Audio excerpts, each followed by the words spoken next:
Good afternoon. Thanks for coming for one of the last talks on the first day.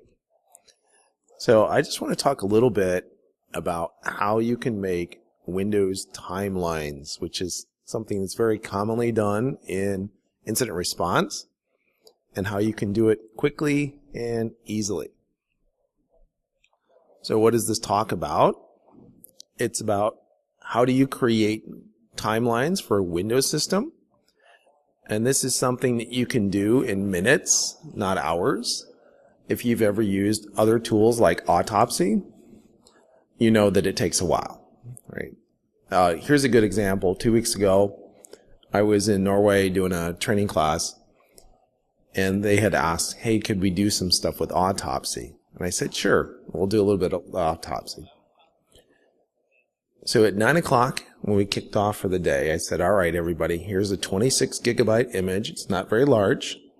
Why don't you go and start ingesting that into Autopsy now? Because around 2 o'clock, 5 hours from now, we're going to be using it. Everyone did. 5 hours later, most of them weren't done. Autopsy was still chewing away on that little teeny tiny 26 gigabyte image. The other thing that's nice about what I'm going to talk about today is it's very flexible. If you use a tool like Autopsy, I'm not beating up on Autopsy, by the way, it's the best value out there. But if you have a view in Autopsy that's not exactly what you want, that's what you got, right? So this is something that you can do where you have a lot more flexibility. It's going to be backed up to a database, so you can do all the queries you would ever want. Also, it doesn't cost anything. It's using Python, some shell scripting, and MySQL as a backend. Now, some of you might prefer a different database. Well, whatever. If you like Postgres, go ahead and use that one instead. And you can also easily create timelines either chronologically or on a file-by-file basis. So why should you care about this anyway? Having a timeline can be really helpful to determining what happened. You're looking at a system, you think there was a breach of some sort, and you're trying to get a better picture. And normally in an investigation like this, it's kind of an iterative process. You learn a little bit, you learn a little bit more, and you get a little bit more of the puzzle, and you can start zooming in certain time periods. So having a timeline is great when you can look at what files were changed, accessed, etc. during a certain time. Now, NTFS, which is the new default file system for Windows, in fact, if you have a modern version of Windows, you can't install it on anything else. You can't install it on FAT anymore. It just doesn't work because some of the features in NTFS are required in order to run Windows. So NTFS stores timestamps for all of your files and directories, and it stores them in a very redundant way. So there are more than one place where you're going to find these timestamps, which is not a good thing for consistency. Also, there are some pretty complicated rules that do tend to change from time to time on how these timestamps should be updated. So as a result, you can have attackers manually modifying timestamps, and it's kind of easy to detect that they've done that. So I'm going to give you a 5-minute tutorial on NTFS. Now, some of my students who might be here are really disappointed by this because they get an entire semester on NTFS. But I'm going to try to teach you in 5 minutes what you need to know at least to understand timelines. So in NTFS, every file is a collection of attributes. So these attributes include things like standard information, and standard information has what we call MACR times, modified, accessed, created, or record change times. And every file has at least one file name, and that's in a different attribute. And guess what? It has those exact same timestamps. It also will contain at least one data attribute. So the data, the actual contents of the file in NTFS are an attribute as well.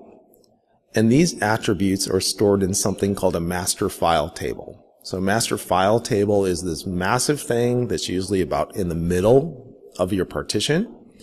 And it contains entries that describe every file and directory on that system. So directories are also a collection of attributes. It's kind of like Linux where everything's a file, everything's an MFT entry. And these attributes are the same. They have standard information, they have file names. They also have an interesting way of storing the directories themselves. They have this tree structure, they have something called an index root, and if they grow a little bit beyond like 3 to 5 entries, they have things called index allocations. So index allocations are this tree structure stored out in clusters on the disk. So these attributes are all stored in the MFT. And guess what? Those directory entries that are stored out in these index buffers and index allocations also contain macro times. So now you've got at least 3 different places that you will have all these timestamps. So here's just a little screenshot that shows you part of an MFT entry. It's showing a $90 attribute that is an index root. This is actually for a root directory. And you can see there's a $A0 attribute which talks about some of these index allocations, those clusters that also contain directory information. By the way, this tool is called Active@ Disk Editor. It's a free tool. If you go to disk-editor.org, you can download it for Windows or for Linux. And like Autopsy, it's a great value, right? It's free. It does have a couple little quirks, but overall, it's a pretty decent tool. A little bit more about these timestamps. So these timestamps have a pretty good resolution. They are in hundreds of nanoseconds, or 0.1 millionths of seconds. And they store the offset since January 1st, 1600, which is kind of crazy. You know, if you look at Linux timestamps, they have the epoch of January 1st, 1970. If you look at FAT file systems, they have an epoch of January 1st, 1980. So for NTFS, they said, hey, let's go back to 1600 because we need file timestamps. They go back to 1600, right? Because they had a lot of computers back then. So I don't know why they did it that way, but they did. 64-bit unsigned integers. And it's a lot better than the FAT timestamps. FAT timestamps only had 2 seconds of resolution, so we've gone from 2 seconds to 1/10 of a millionth of a second. Of course, Linux, by the way, is better. Linux goes to 1 nanosecond, not hundreds of nanoseconds, but you already knew Linux was better. The other thing that's different with FAT, for the access times, it's not actually an access time, it's a date. There is no time for that field. And there was no record update time for FAT. So that's something else that's new with NTFS. All right, so enough about NTFS. I think that was about 5 minutes. And you know at least enough to get something out of the rest of this talk. So how can I build a timeline very easily? The first thing I want to do is I want to extract some time system information from a file system image. So if you do any forensics on a system, the first thing you're going to do is make some sort of file system image using a tool like DD or something similar. And then you want to analyze that. So to analyze this, you want to first extract that MFT itself. So you can extract it as a file. And now you have this file that you can analyze, and this makes things a lot faster. So the stuff I'm going to discuss today is actually some scripts from this book, this teeny tiny 3-pound, 554-page book. Now, you don't have to buy the book, although you're certainly welcome to buy the book. But all of the scripts that are in that book, and I believe it's something like 9,000 lines of Python, or maybe it's 11, I don't know. It's a lot. You can go to windowsforensicsbook.com, and you can download every bit of it for free. All right, so you don't have to buy anything if you don't want. But you can use some of the scripts I have there that allow you to extract any file based on its MFT entry number. So you can use that to extract the MFT itself as a file, which hopefully some of you, aka my students or past students, know is MFT entry 0. Right? So this is helpful for speeding up some analysis. Also, occasionally that MFT thing, they try really hard not to have it fragmented, but it can happen, and that makes your life easier. So you extract this, and then you can also supply to the script I'm going to talk about today a image file. And the way that that works is if you give it an MFT file, it will go through every MFT entry, and it's going to pull out those timestamps from the standard info attribute and from the file name attributes. If you give me an image file, I'm also going to go out to those data clusters, to those index allocations, and I'm going to pull all those timestamps out of the directories as well. So now I have 3 sources of information for every single file. So how does this script work? Kind of an overview. It's going to go through that MFT, extract that information, and then it's going to get those index allocations as well. So just to give you an idea what it looks like, it's pretty basic. Okay, this worked great when I tested it later. All right, you can get those later. I'm not going to go through that script, but it's a pretty simple script, actually, mostly because I also developed Python classes for all of the different entities that are involved with NTFS. So if I run this script, like 5 minutes later, suddenly this came up on my other screen over here.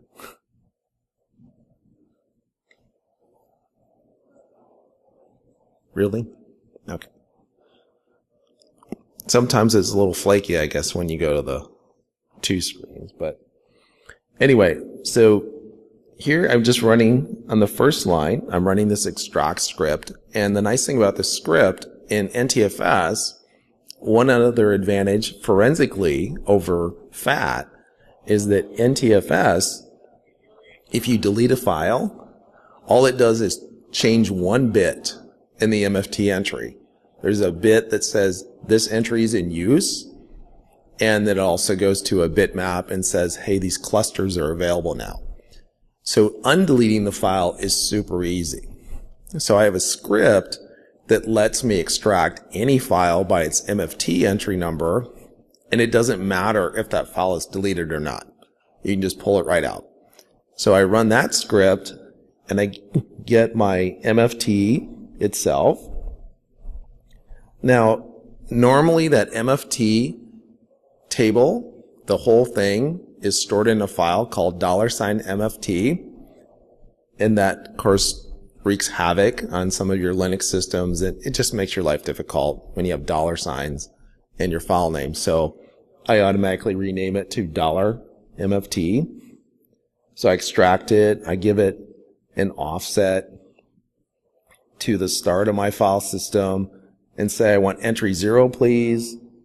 And you can see it took 1.3 seconds. All right. So far I'm 1.3 seconds it's taken me. So we'll add this up later. And then I will call my script that's going to get that MAC timestamps, get all that information. And that took a whopping 10.8 seconds. So far I'm up to like around 12 seconds or so that it took me to do this. And I did a quick WC-L on that file. And that file was 282,364 entries. And I generated that in a couple of seconds. So step 2 for this process, I need to create a database. So if I need to install MySQL, it's pretty easy. On most Linux systems, you just say sudo apt-get MySQL-server. It'll install the clients as well. And then I need to create a new database.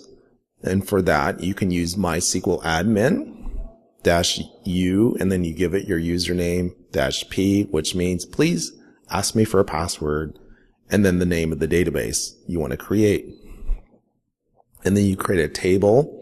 I apologize that this is a little bit messy because it's all on one line in my slide. Again, all this stuff you can download off the website. And you go ahead and you do it. So here I'm creating my database. Okay, another 3 seconds. So I'm up to like, what, 15 seconds or so? And here I'm entering that SQL statement to create my table. And it was 0.33 seconds. So we'll round up 16 seconds so far. So it's taken forever, just like autopsy.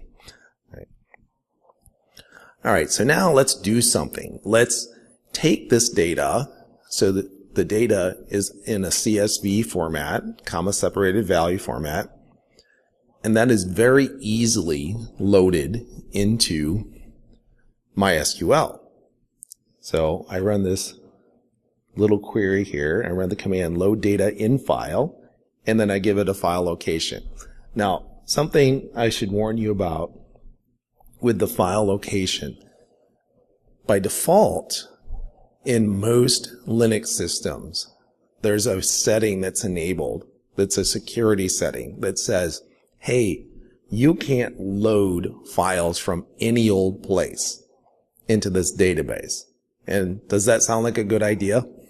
Like someone compromises your web server, they upload some files to your web server directories, and then they suddenly import stuff into your database. That's kind of a bad thing. So the standard place that in most cases you can install stuff from is varlib mysql-files. So you want to take that CSV file that you created, copy it over there, import it, and all this does, it looks kind of complicated. The real complication comes in because of this here. The fact that I have all these dates and times is why I have these funny things where I have at modify date, at create date, and then down here you can see I'm using stir to date, and I'm saying this is my date and here's the format I'm using. Because as you well know, there are many different date formats here in the US. We tend to do things like month, day, year. Other people tend to do day, month, year. And IT people often like year, month, day. And it's a little bit cleaner when you do it like that. So this is 6.42 seconds. Well, let's round up. Okay, so we're like 23 seconds or so far.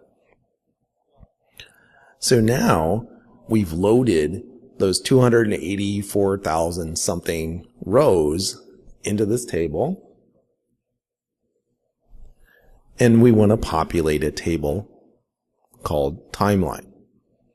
So the timeline table is basically a cross-reference table. So if I go back here a second and I say, well, what is the file table look like?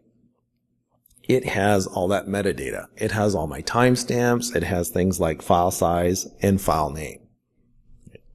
And that's a nice proper table. It's even got a key You notice at the bottom it says primary key recno. So it's got this integer key. And so I create another table that's pretty simple, but this is what we call a cross-reference table.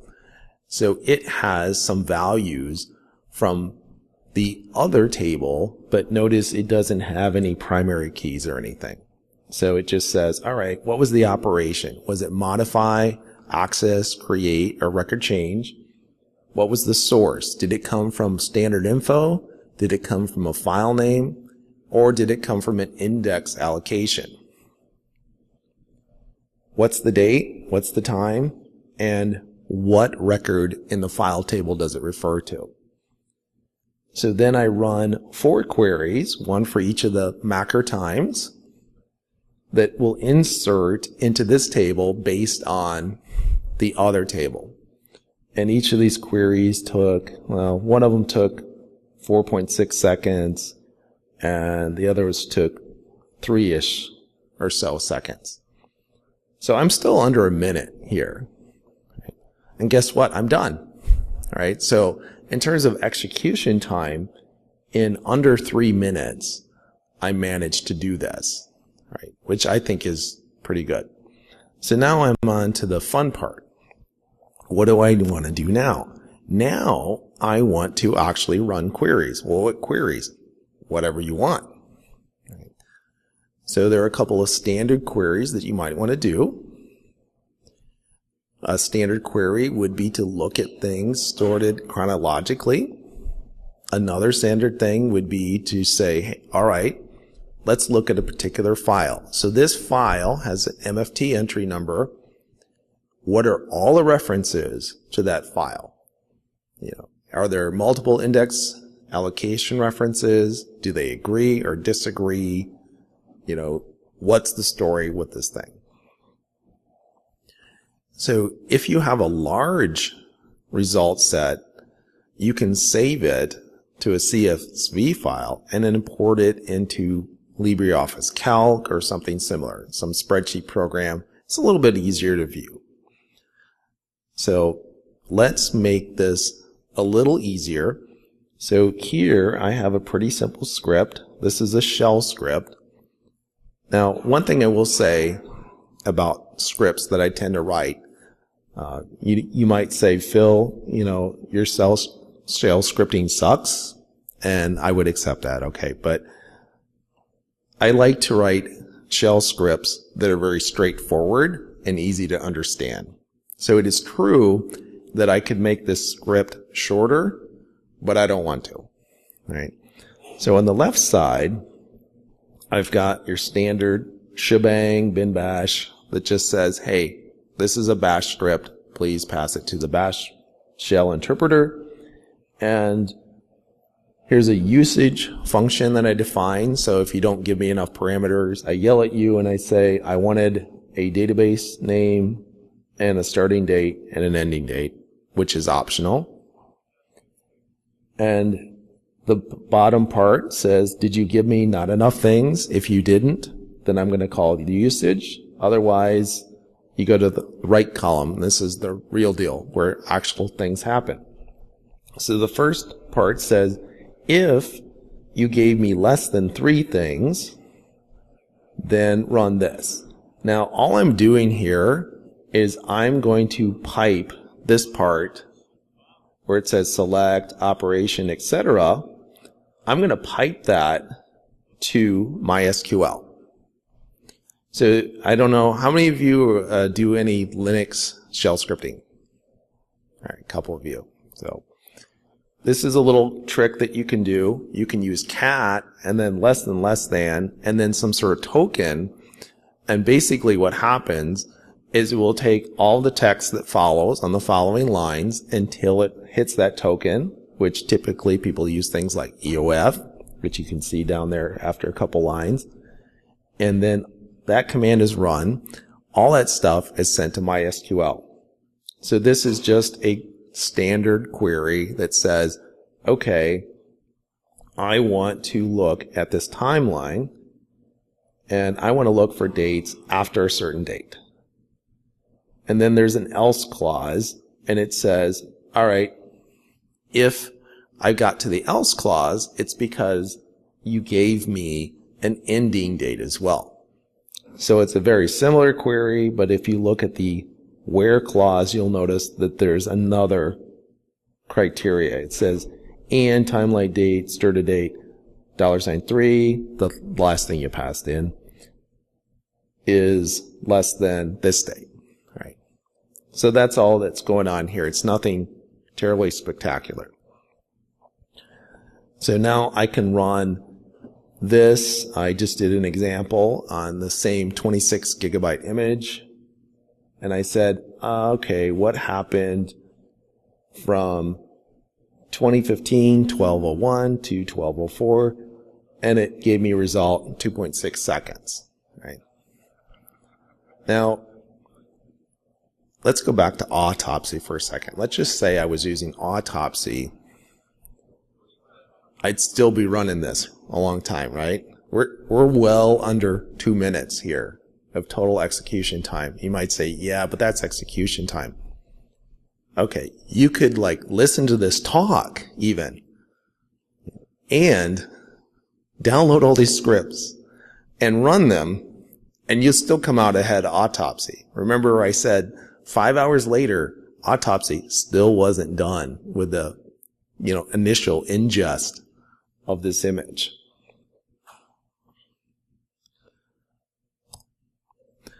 So from here, you could optionally import this information into Calc or something similar. And I just wanted to point out one thing that's really important.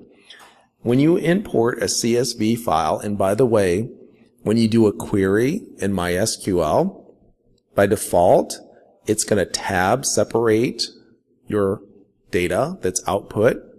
So make sure that you've checked the little box that says separate or tab. That's one of your options. That's number one. And number two, for most fields, it's going to figure it out. But for dates, it can't, because again, there are so many different formats that people use for dates. So for each of those columns, you should go and down at the bottom where it says fields column type, instead of standard, you need to say date and then give it the format for the dates that you used when you ran this script. And then it'll show up in, well, this looks better on my screen than it does projected because the resolution changes, but you'll see something kind of like this. So that's one common way of looking at this data. Another common way is to look at it on a file-by-file basis.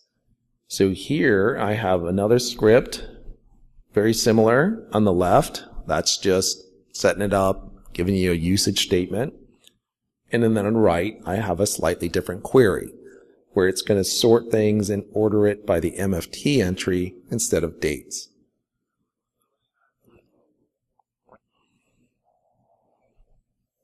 And this is what that looks like. So you can run it for all of the entries, or you can run it for a particular entry. In this case, I just ran it for a particular entry, mostly because it all fit on one screen. So I could do a screenshot. And it was a whopping 4.5 seconds to get that information. So here, now you can see I have a bunch of modification operations for index buffers, standard info, file name, and then I have a bunch of access updates and a couple index buffers there, 2 file names, and standard info, right? And some of these dates don't line up, right? Some of them are slightly different. So that brings you to the question, is this right or not, right? So since all these dates aren't the same, you might think that there's a problem. So the next thing I want to talk about a little bit is trying to understand these timestamps. So first, a disclaimer. Microsoft can't seem to decide what to do with timestamps. This is true not just with NTFS, but also with FAT. And it seems like the rules change a little bit from one version of Windows to another. And this is likely to continue happening. So what I'm going to say right now is true today. Right? For versions of Windows today, this is how they work. Now, if you go to Microsoft's website and if you start asking questions like, what happens if I take something from a FAT file system and I move it to an NTFS file system, or the other way around, that's even more complicated. So you can Google it. They have a really nice knowledge base article on this very thing that I would encourage you to look at. But for today, we're going to keep it simple. And we're going to talk about what happens to these different fields when you do things like copy a file.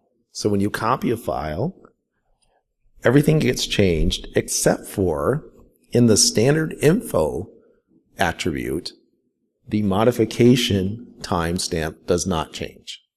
Right? Everything else changes, and this is on NTFS, modern Windows, when you copy a file. What about when you access a file? Nothing changes except for the access time in standard info, but that's only true if you're running an old version of Windows, something that's older than Vista. So when you do any kind of forensics in Windows, what you find is that there's like new Windows. New Windows is Vista and newer, and then there's old Windows like XP and older. You know, sometimes you get like the really old stuff where occasionally like, hey, it's Windows 95. Wow, imagine that. Somebody's still running that stuff. But something that I get asked quite a bit is, okay, so, you know, talking about file system forensics and some of this stuff, does that cover Windows 10? Now, it looks really different. If you look at Windows 10 versus Windows 7, it looks rather different. When you look at it forensically, there's almost no difference. Right? Windows 10, from a forensics perspective, is almost the same thing as Windows 7. It's just the external, the user interface that's changed a lot between those two different versions of Windows. You know, if you look at things like the registry and what's in the registry, it's all pretty much the same between 7 and 10. So, interestingly enough, you access a file and it doesn't change the access timestamp. Doesn't that seem kind of counterintuitive? I accessed a file. Why didn't you change my access timestamp? Well, it turns out that the only place that changes is in the directory entry. So this is what happens in the MFT. Yes, sir.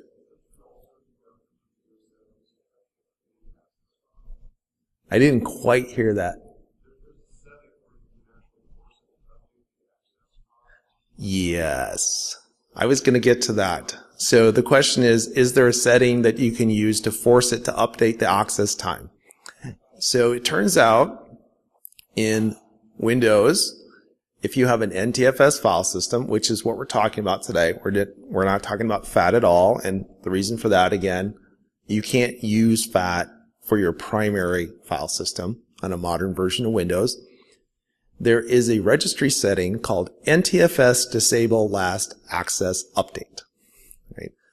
So, flashback for a second. A couple of minutes ago, we were talking about timestamps, and we said for NTFS, you have hundreds of nanoseconds, and for FAT, you had an access date and no time, and you had 2-second resolution. So it's kind of like Microsoft giveth, all of a sudden, hey, let's give you an access time. And then, ooh, performance sucks. And they took it away. Right? So they came up with this registry key, NTFS Disable Last Access Update is what it is. So if you create this key and you set the value to 1, it will disable updating of those access timestamps in certain conditions. such as if I go to a directory, either with my file browser or on the command line, it's not going to update the access times. So I don't have an easy way of saying, hey, somebody, some hacker or somebody else went into this directory and did stuff. Unless they actually modify things with the files in that directory, I won't be able to tell. Now, if you go to Microsoft's website, they will recommend that you disable those updates if your performance is poor. Have you ever seen a well-running, optimized Windows system?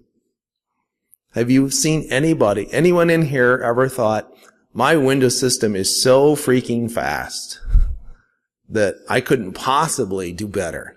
Okay, that doesn't happen. So by default, today, that thing is enabled. So NTFS disable access update. If you look in your registry, you will find that key is enabled, set to 1 almost all the time today. Okay. That's a good question. So that's accessing a file. So what if you modify a file? Okay, if you modify a file, the standard information attribute will change the modification time. Interestingly enough, the file name attribute will not change the modification time. So if you're new to this, you might look at an MFT entry and you might say, hey, these differ, and that's bad, right? And you might suspect something was wrong. But it's not. It's actually okay. So that's modifying a file. If you deleted file, guess what? Absolutely nothing changes. None of these timestamps change. It's great though, because it just flips one bit and you're like, all right, the file went away. So if you look at the directories themselves, that's going to be updated. But everything else, it's still there. So you can very easily undelete files. You might have bought utilities to undelete files on Windows systems, and it turns out in some cases for fat file systems it can be rather complicated, and sometimes you just honestly have to guess, especially when it's FAT32. Part of the reason for that, FAT32, you have the cluster number for your file where it starts, and it's broken up into a high word and a low word, and depending on what version of Windows you're running and how you deleted the file, for unknown reasons, Microsoft will zero out the high word of that cluster number for FAT32. So it can be almost impossible to recover a file sometimes in FAT, but with NTFS, it's just like, okay, just flip the bit, mark the clusters as being used, and it's all good. It's extremely easy to undelete in NTFS. Yes, sir.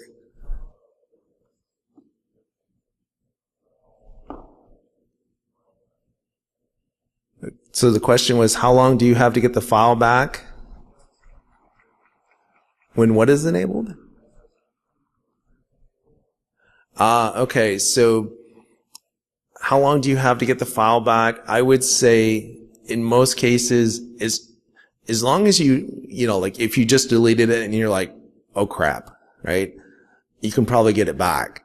But if it's been a long time, it depends on how full your file system is, right? So if your file system is really full, what happens typically is that it will allocate clusters, and it just keeps on going to higher numbered clusters as it allocates space on the drive, and it only goes back when it starts running out of space. That's kind of the default behavior. There's some subtle differences depending on exact versions of Windows that you're running, but if you have a really full hard drive and you've been messing with the system and some time has gone on, the chances of your getting your file back start to go down a lot. But does that answer your question?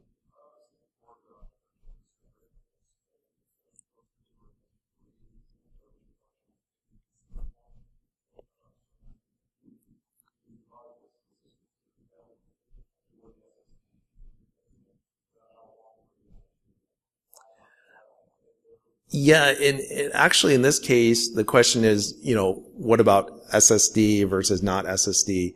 And it's really not all that different because we're kind of at the higher level. We're at that file system, operating system level. So at that level, when we say we're marking clusters as available, they're being marked as available by the operating system, right? So it's not that this part of flash memory is being marked enabled at all. It's just like a hard drive. It's really not any different between those two.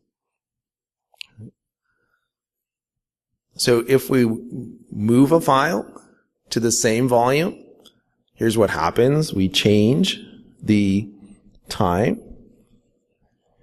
in the file name, and now it's changed to the time in the standard info, which is kind of weird.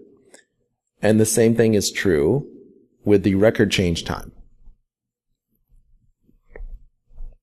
If you move it to a new volume, then all the file name stuff gets changed, and the access and record change time gets changed on the other system, right? Or I should say in the standard info. So looking at the timestamps, just to sum it up a little bit, the rules are a little complicated. I think you can kind of get a picture of that. They do tend to change over time, and attackers might screw something up. They might accidentally change things in one place and not another place, or they might change all the timestamps so that they're the same when they shouldn't be. Some standard tools are somewhat limited and a little bit slow. It can take hours to import your data, and you only get the views and the queries that they provide. So a great example, you look at Autopsy, it'll let you view files by their size. It'll let you view your files based on how long ago they were modified, but you can't easily combine those two things, right? It's one or the other. But since you have it backed up into a database, you can do it, and you can do whatever kind of query you want. I can say, I want a file that's at least 2 gigabytes in size, and it was touched in this date range, right? So maybe I'm looking for video files, for example, and that can help me to whittle things down. Now, of course, these timelines and these timestamps can always be spoofed. Everything can be spoofed. But guess what? Most people don't bother, right? It's true, occasionally you'll have an advanced attacker that's actually going to change these things, but most of the time they don't. It's kind of like, earlier, I don't know how many of you saw Phoenix's talk this morning. He was talking about privacy, and it was all about, hey, you don't have anything to hide, right? And you have governments telling you encryption is bad. Encryption is only used by bad people, right? Only bad people like privacy and things like that. So, you have people saying, oh yeah, you should just be able to, see that or not see that. But anyway, that's a little bit of a tangent. But so, and the other thing about this is just a little bit of scripting and some database stuff. It can be fun, and it can be pretty fast. So with that, we have a couple more minutes. If you guys have any other questions, or if you want to live dangerously, I might even, see if we can actually repeat this in a 3-minute live demo. Yes, sir.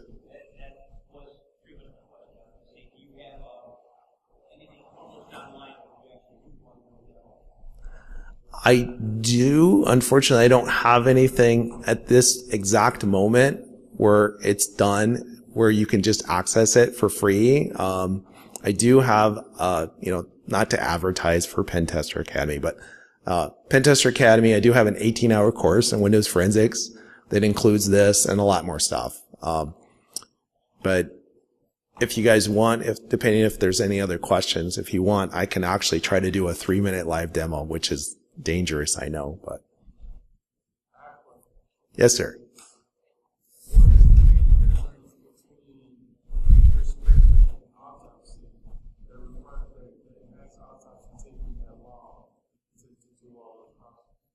That's a great question. The question was, what's the difference between MyScript and Autopsy, and why is it there's such a huge time difference? And honestly, the biggest thing is that Autopsy is going to read in all of that data, and it's not going to back it up to a proper database, right? And it's doing some other things while it's doing that ingestion. But if I only just wanted a timeline, then the script is a lot faster. And, again, a big part of that is I have some Python scripts that interpret all the different structures in NTFS, and it'll rip through that pretty quickly, as we saw, and then take that and put it into a database, which is a lot faster because you start looking at all the rows. So, this kind of leads to another thing. So you could take that CSV file and import it directly into a spreadsheet, and then you could sort it in your spreadsheet program. If you do that and you have a couple million rows in that spreadsheet program, you might lock up your computer, right? Your computer is going to be like, oh, what are you doing to me, right? So it's going to be very unhappy with you if you try to do that. So the difference is that with something like Autopsy, it's very similar to running that spreadsheet program. It's got so much overhead, and it's trying to sort it in part because it doesn't have a nice database that's backing this stuff up, like a proper database. And that's really the biggest difference, I would say. They're going to have to pull everything into memory and try to do some sorting, whereas I just dumped everything raw into the database and then ran a SQL query, and it was super fast. So, yes, sir.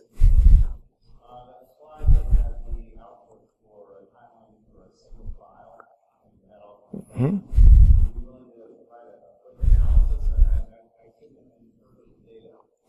All right, so the question was, can we interpret this slide? Okay, so this is telling us for whatever it is that's stored in MFT entries 65,261, what are all the references found in this file system that point to that file, right? And this is sorted by date and time. So you'll notice that at the top, I have 2015-2-3, so February 3rd at 7:09 p.m. The file, and the I indicates that this was gotten out of an index buffer, out of a directory entry. I have a modification time of that time for one file called main HTML, and then another file at the exact same time, main-1.htm. So it's got a long file name and a short file name, and those two directory entries agree. I also have file size information. I didn't mention it, but each of these things in the MFT, they have a number for the entry, and then have something called a sequence number that's used as a double check. So this is the first time this entry was used, sequence number 1. That's what that means. So that if I have a reference to something that says sequence number 1, and I go in and look in that entry, and it says, this is version 2 of this entry, I know I'm looking at the wrong thing. I'm looking at outdated information. But so then the next line has that same timestamp, and it says from the standard info I have for main-1 HTML, I have that same timestamp, right? So I can look back at my rules and say, is that right? So if I look at a file that I changed. Okay, I went the wrong way. Sorry.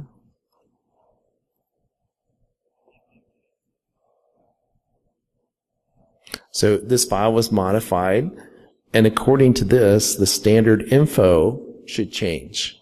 All right, so if we go back, here we can see that the standard info changed and those index buffers changed. So that tells me this is actually correct. All right. If I looked at the file name attributes and those had also changed based on my little table, that would be incorrect. So that would indicate to me that someone manually manipulated this information. Right? But this is a useful view, not just for detecting that manual manipulation, because honestly, people don't do that very often. Most of the time, people aren't that sophisticated and they don't realize that this is happening. I mean, you do occasionally get the more sophisticated attacker that will, but this just gives you kind of a history of that file. And it says, all right, here's the first reference to that file, and it was a modification time reference.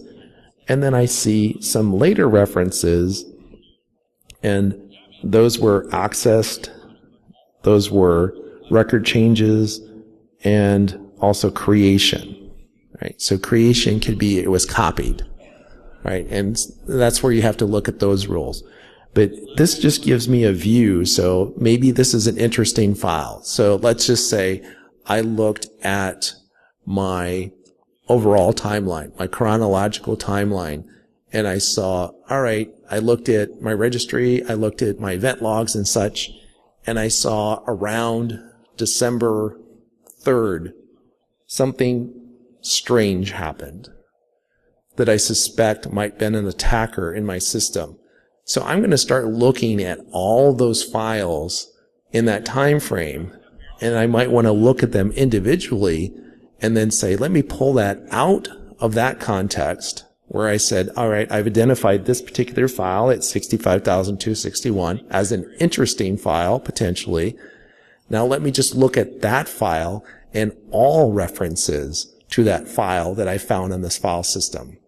And this will even pick out things from, like, if I delete a directory, if I delete the whole thing, all this data is still there, right? So this is another way that I can see, all right, I thought it was around this time that something happened with this file, but maybe it was actually a different time based on data that got left on the file system. So that's kind of how you can interpret this.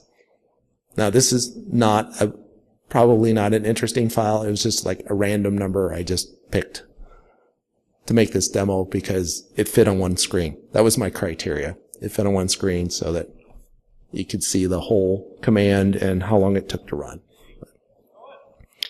All right, I think we're about out of time, so I thank you very much for coming and enjoy the rest of your conference.